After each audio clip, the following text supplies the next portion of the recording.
नमस्कार और इस चर्चा में आपका स्वागत है। आज हम एक ऐसी किताब पर बात करने वाले हैं जिसे ट्रेडर्स और निवेशक अक्सर बाइबल मानते हैं।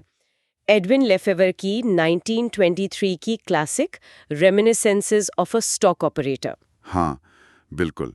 और कमाल की बात यह है कि 100 साल पुरानी होने के बाद भी ये आज भी उतनी ही रेलेवेंट है। सच में ये कहानी है जेसी लिवरमोर की, जिन्हें किताब में लैरी लिविंगस्टन कहा गया है। उनके शेयर बाजार के सफर की कहानी, कमाल के उतार चढ़ाव, कैसे उन्होंने बार बार किस्मत बनाई और गवाई भी। हाँ, वो जीत और हार की एक रोलर कोस्टर राइड जैसी कहानी है। तो आज हमारी कोशिश यही है कि इस किताब से वो कालातीत सबक निकालें, ट्रेडिंग की साइकोलॉजी समझें और देखें कि ये आज क्यों मायने रखती हैं। तो शुरू करते हैं। लैरी लिविंगस्टन एक टीनेजर बॉस्टन में एक स्टॉक ब्रोकरेज फर्म में काम करता था। और काम भी क्या था? बड़े से चाकबोर्ड पर स्टॉक की कीमतें लिखना, दिन भर बस नंबर, सोचिए, टेक टेक टेक, नंबर ऊपर नीचे। लेकिन यहीं से कहानी दिलचस्प होती है। सिर्फ नंबर लिखते लिखते ही उसे कीमतों में कुछ पैटर्न सा दिखने लगा। हाँ, उसे लगा कि ये रैंडम नहीं है, मतलब स्टॉक्स यूं ही नहीं चलते। बिल्कुल, कोई बड़ा मूव आने से पहले वो खास तरह से बिहेव करते हैं। उसने एक छोटी सी नोटबुक रखी और उसमें अपने ऑब्जर्वेशंस लिखने लगा, कोड की तरह, जैसे कोई राज सुलझा रहा हो। ये ऑब्जर्वेशन की पावर दिखाता है। ध्यान से देखना, पैटर्न पहचानना, ये किसी भी चीज में महारत का शायद पहला कदम है। हालांकि ये भी हो सकता है कि शुरुआत में थोड़ी किस्मत भी साथ दे रही हो, जो अक्सर होता है। हाँ, हो सकता है। और अपने सिस्टम पर उसे इतना भरोसा हो गया कि उसने बकेट शॉप्स में दाव लगाना शुरू कर दिया। अब ये बकेट शॉप समझना जरूरी है। ये वो जगह थी जहां आप असल में स्टॉक खरीदते नहीं थे, सिर्फ कीमत के उतार चढ़ाव पर सट्टा लगाते थे। हाँ, ब्रोकर के खिलाफ। अक्सर थोड़े शेडी होते थे ये। सही कहा। और कम उम्र में बड़े दांव लगाने की वजह से उसे नाम मिला बॉय प्लंजर। और वो इतना कामयाब हुआ, इतना कि अपनी फर्म के प्रेसिडेंट से ज्यादा कमाने लगा। हाँ, और बकेट शॉप्स वाले परेशान हो गए। बिल्कुल, उसे बैन कर दिया गया। वो जीतता ही जा रहा था। ये जो शुरुआती सफलता थी ना, इसने आत्मविश्वास तो बहुत दिया, लेकिन शायद एक गलतफहमी भी कि पैसा कमाना आसान है। हाँ, और यही चीज आगे चलकर वॉल स्ट्रीट में। हाँ, बिल्कुल। वो अपनी जीती हुई रकम लेके न्यूयॉर्क पहुंचा। वॉल स्ट्रीट, उसे लगा बस यहाँ भी झंडे गाड़ देगा। सिस्टम तो था ही, पर वॉल स्ट्रीट एकदम अलग था। हाँ, बकेट शॉप से बहुत अलग। यहाँ पहली चीज क्या थी? जानकारी। बकेट शॉप्स में कोट्स थोड़ी देर से मिलते थे। हाँ, वो डिले होता था। उससे छोटे मूव्स का अंदाजा लगाना शायद आसान था। हाँ, लेकिन वॉल स्ट्रीट पर टिकर टेप पर इंफॉर्मेशन लगभग इंस्टेंट थी। तो उसका वो पुराना सिस्टम जो छोटे पैटर्न पर बेस्ड था, हाँ। वो उतना कारगर नहीं रहा। और फिर आई दूसरी कड़वी सच्चाई। उसके अपने दांव अब इतने बड़े हो गए थे कि वो खुद मार्केट को हिला सकते थे। हाँ, ये क्लासिक लिक्विडिटी प्रॉब्लम है। मतलब वो खरीदने जाता और उसकी खुद की खरीद से ही दाम बढ़ जाते, ऑर्डर पूरा होने से पहले। जैसे हाथी चीनी मिट्टी की दुकान में हर कदम फूक फूक कर रखना पड़ता है।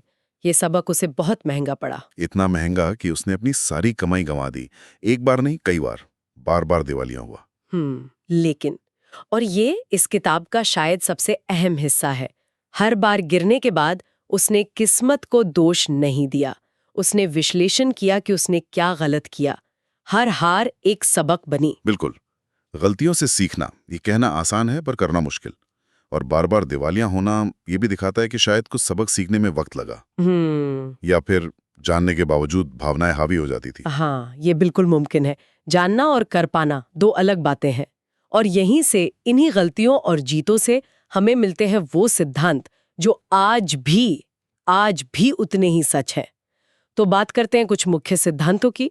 पहला, ट्रेंड आपका दोस्त है। The trend is your friend, सबसे क्लासिक नियमों में से एक। हाँ, लिवरमोर ने सीखा कि आप बाजार की धारा के खिलाफ नहीं जा सकते। उसकी सबसे बड़ी जीतें तब हुई जब उसने मार्केट की ओवरऑल डायरेक्शन पकड़ी, जिसे वो कहता था सबसे कम प्रतिरोध की रेखा, line of least resistance. Momentum, भीड़ की चाल, उसके साथ चलो। गिरते चाकू को लपकने की कोशिश मत करो, बढ़ते मार्केट को शॉर्ट मत करो, हवा का रुख देखो। सुनने में कितना आसान लगता है। हाँ, पर आजकल के एल्गोरिदम वाले बाजारों में ट्रेंड बनते भी जल्दी हैं और पलटते भी। तो सिद्धांत सही है, पर शायद ज्यादा तेजी दिखानी पड़ती है आज। बिल्कुल। दूसरा नियम जो शायद हर ट्रेडर ने सुना होगा, अपने नुकसान जल्दी काटो, मुनाफे की चलने दो। Cut your losses, let your winners right, trading का मंत्र। पर करना कितना मुश्किल है। हमारी फितरत है कि नुकसान वाले ट्रेड को पकड़े रहते हैं, उम्मीद में कि शायद वापस आ जाए। हाँ, और जैसे ही थोड़ा मुनाफा दिखता है, डर के मारे बेच देते हैं कि कहीं ये भी ना चला जाए। लिवरमोर इस मामले में एकदम निर्मम था। ट्रेड गलत गया, छोटा नुकसान लो, बाहर निकलो, पैसा फंसना नहीं चाहिए। अनुशासन, इमोशनल कंट्रोल। लेकिन जब वो सही होता, ट्रेड उसके दिशा में चलता, तो उसमें गजब का धैर्य था। हफ्तों महीनों बैठा रहता, छोटे मुनाफे को बड़ा बनने देता। पर ये लाइन खींचना कि कब काटना है और कब तक रुकना है, यही तो कला है ना? इसमें अनुभव, विश्लेषण और शायद थोड़ी किस्मत भी लगती है। बहुत सही पॉइंट। ये कोई रोबोटिक नियम नहीं है। और इसी से जुड़ा है तीसरा सबक। बाजार कभी गलत नहीं होता, राय गलत होती है। The market is never wrong, opinions are. आपकी रिसर्च कितनी भी अच्छी हो, थ्योरी कितनी भी सॉलिड लगे, अगर बाजार आपके खिलाफ है तो बस आप गलत है। मार्केट सुप्रीम है। ईगो यानी अहंकार ट्रेडर का सबसे बड़ा दुश्मन। टिका टेप जो कह रहा है उसे सुनो, अपनी कहानी उस पर मत थोपो। यहाँ कॉग्निटिव बायस का खतरा बहुत है। कंफर्मेशन बायस, यानी हम वही देखते हैं जो मानना चाहते हैं। मार्केट के सामने विनम्र रहना जरूरी है, पर एक सवाल यहाँ भी है, क्या मार्केट हमेशा सही होता है? लिवरमोर ने खुद माना कि मार्केट कभी-कभी इरैशनल हो जाता है। तो क्या हमेशा मार्केट को फॉलो करें या कभी भीड़ की बेवकूफ़ी पहचान कर उसके खिलाफ खड़े हों? ये बड़ा मुश्किल संतुलन है। बिल्कुल, शायद यही महारत है। चौथा सिद्धांत थोड़ा अलग है। असली बड़ा पैसा बड़े मूव में बनता है। The big money is in the big swing. हाँ, लिवरमोर को लगा कि डे ट्रेडिंग, रोज के छोटे मोटे उतार चढ़ाव से पैसा बनाना, वो असली गेम नहीं है। असली दौलत बनती है बड़े ट्रेंड्स को पकड़कर, वो बड़े बुल या बेयर मार्केट जो महीनों या सालों चलते हैं। और फिर उन पर टिके रहना, इसके लिए चाहिए भयानक धैर्य। सोचिए, महीनों या सालों तक अपनी पोजीशन होल्ड करना। ये शॉर्ट टर्म नॉइज बनाम लॉन्ग टर्म सिग्नल वाली बात है। धैर्य सबसे जरूरी है यहाँ। और पांचवा सबक बड़ा मजेदार, टिप्स और अंदरूनी जानकारी से बचो। Beware of tips and inside information. आज के लिए तो ये बहुत ही जरूरी है। हाँ, लैरी खुद शुरुआत में एक हॉट टिप के चक्कर में फंसा था और नुकसान उठाया। उसने सीखा कि टिप्स ज्यादातर बेकार होती हैं। सही बात है। अगर किसी के पास इतनी पक्की खबर है तो वो खुद क्यों नहीं कमा लेता, दूसरों को क्यों बताएगा? बिल्कुल। लिवरमोर ने तय किया, सिर्फ अपना रिसर्च, अपना विश्लेषण, किसी की कही सुनी बात पर नहीं। आज सोशल मीडिया के जमाने में जहां हर कोई टिप दे रहा है, ये सबक और भी जरूरी है। अपना होमवर्क खुद करो, क्रिटिकल थिंकिंग। और इन्हीं सिद्धांतों के दम पर लिवरमोर ने कुछ कमाल के ट्रेड किए, जैसे 1907 का पैनिक। हाँ, 1907 का क्रैश। जब सब बर्बाद हो रहे थे, उसने मार्केट गिरने के संकेत पहले ही देख लिए थे। उसने शॉर्ट किया, मतलब गिरने पर दाव लगाया। और कहते हैं एक ही दिन में अपना पहला $1 मिलियन कमाया। Great bear of wall street बन गया वो। और फिर 1929 का महामंदी, ग्रेट क्रैश, उसने वही किया, पर और बड़े स्केल पर। फिर से क्रैश का सही अंदाजा लगाया, मार्केट को शॉर्ट किया और इतनी दौलत बनाई, आज के हिसाब से शायद $1.5 बिलियन। उसे अक्सर विलन की तरह देखा जाता है कि दूसरों की बर्बादी पर पैसा बनाया, पर शायद उसे मार्केट के एक असाधारण रीडर की तरह देखना चाहिए। उसने अनिवार्य को आते देखा और पोजीशन ली। हालांकि ये सवाल अपनी जगह है कि क्या इतनी बड़ी शॉर्ट सेलिंग खुद पैनिक को और बढ़ाती है? ये एक मुश्किल नैतिक सवाल है। हाँ, ये एक अलग बहस है। तो आखिर में इस किताब का निचोड़ क्या है? Reminiscences of a stock operator का सार।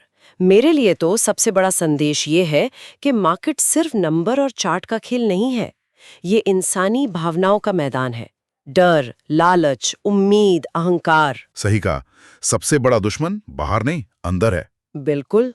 जेसी लिवरमोर की कहानी यही दिखाती है। सफलता सिर्फ एनालिसिस से नहीं आती, वो आती है अनुशासन से, धैर्य से, गलतियों से लगातार सीखने से, और सबसे बढ़कर भीड़ की साइकोलॉजी समझने से। कब लोग डरेंगे, कब लालची होंगे, ये समझना शायद उसकी असली ताकत थी। सच में ये किताब एक साथ कई चीजें हैं। एक जीनियस की कहानी, एक चेतावनी, और ट्रेडिंग की कला पर एक टाइमलेस गाइड। कोई ट्रेड करे या ना करे, ये किताब दिमाग की बत्ती जला देती है। रिस्क, साइकोलॉजी, इंसानी फितरत, सबके बारे में। तो ये थी हमारी कोशिश इस कमाल की किताब के कुछ मुख्य बिंदुओं को समझने की। और जाते जाते श्रोताओं के लिए एक सवाल छोड़ना चाहूंगा, बल्कि दो। पहला, ये जो भावनात्मक लड़ाइयां हैं, डर, लालच, आशा, अहंकार, क्या ये सिर्फ ट्रेडिंग तक सीमित है या यही चीजें हमारे जीवन के दूसरे बड़े फैसलों को भी प्रभावित करती हैं? करियर, रिश्ते, बाकी सब। सोचने वाली बात है। और दूसरा, आज के दौर में जहां एल्गोरिदम्स और मशीनें मार्केट चला रही हैं, क्या लिवरमोर के मानव मनोविज्ञान वाले सिद्धांत अभी उतने ही कारगर हैं या खेल बदल गया है? बहुत दिलचस्प सवाल, इस पर जरूर सोचिएगा। सुनने के लिए आपका बहुत बहुत धन्यवाद।